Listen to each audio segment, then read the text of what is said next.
Hi, everybody. It's Jen from CF Canada. We will be back with our next Trikafta Today community briefing on Wednesday, August 4th at 1 p.m. Eastern Time. But in the interim, we did want to give you an update on some things that have happened recently in regards to our ongoing fight for access to Trikafta and other CF modulators. So as most of you are aware, on June 18th, we received Health Canada approval. Finally, it was a long battle, but once we got it through, we were very pleased at the speed at which it did move through the system, through an expedited and aligned system. And also on June 18th, the PCPA announced that they had completed negotiations for Orkambi and Kalydeco, and pending Health Canada approval, which we now have, and a recommendation from Health Technology Assessment, CADIT, that they could extend that letter of intent to include Trikafta. So that was fantastic news for sure. So on July 8th, we received the draft recommendations from CADIT. And although we were very excited by the fact that they did recommend publicly listing, we did have some concerns obviously as a community about some of the restrictions that were included in that draft recommendation. So on July 22nd, CF Canada, in collaboration with CF clinicians and CF researchers, made multiple submissions in response to the draft recommendation. You'll be able to see these. They're available on our website, and I really encourage you to go through them. They're also going to be used as great speaking points when we speak to our elected officials about these non-binding CADIT recommendations and how the provinces have the ability and the power to fund these modulators now. So I encourage you to look through that information, the multiple submissions made by CF Canada and its partners, its CF clinicians and research partners.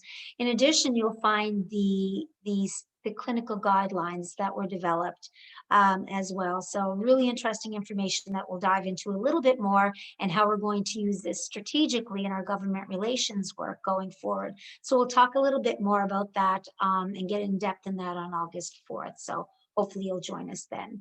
Now, some of you may have access to Trikafta already through private insurance.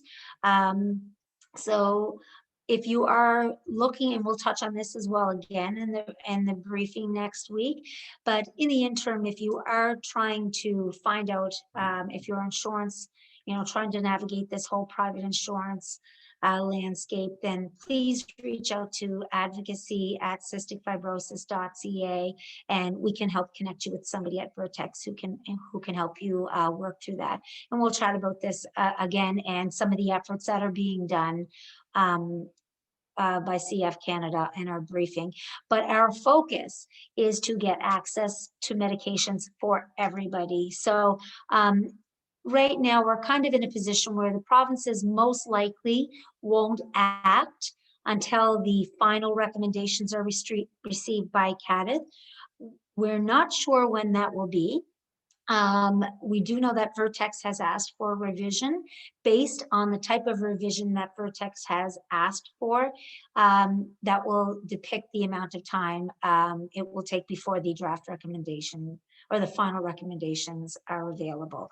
But in the interim, it's important to remember that these are non-binding. So the provinces do have the power to act now and the ability to act now, and they have the tools that they need.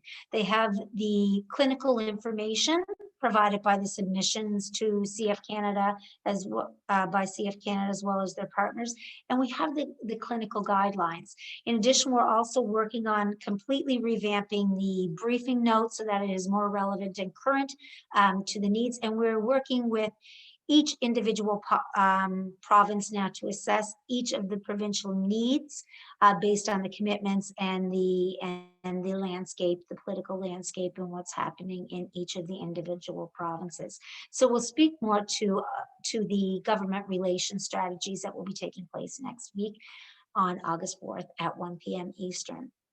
In the interim, if you are having meetings, then please reach out if you have any questions. I'm happy to chat with you. Again, jharbin@cysticfibrosis.ca. But in the interim, there are some things that we can continue to do. So raise your voice, share your story, amplify it. Use our hashtags, hashtag Trikafta today and our CF can't wait, so that we can track it and we can elevate your story as well. Share your story on social media. Start pitching to media and public relations. On our website, we have a full toolkit about how you can pitch to media, as well as some tips for when you are doing interviews. Again, you can always reach out to us and we will connect you to somebody who can help you with those efforts. As well, you can visit our CF Can't Wait page and sign the online petition if you've not done that already. Send a letter. We have templates. All of our information is available on our website. And if you are interested in learning a little bit more or have any other needs that in the interim until our next briefing and until our complete package is available to you, again, please just reach out to me. So that is our update for now. I hope to see you all on August 4th for our Trikafta Today briefing. And again, I can't stress enough, if you need anything, please reach out. Hope you're having a wonderful summer, and we are here if you need us. Thanks so much. Bye.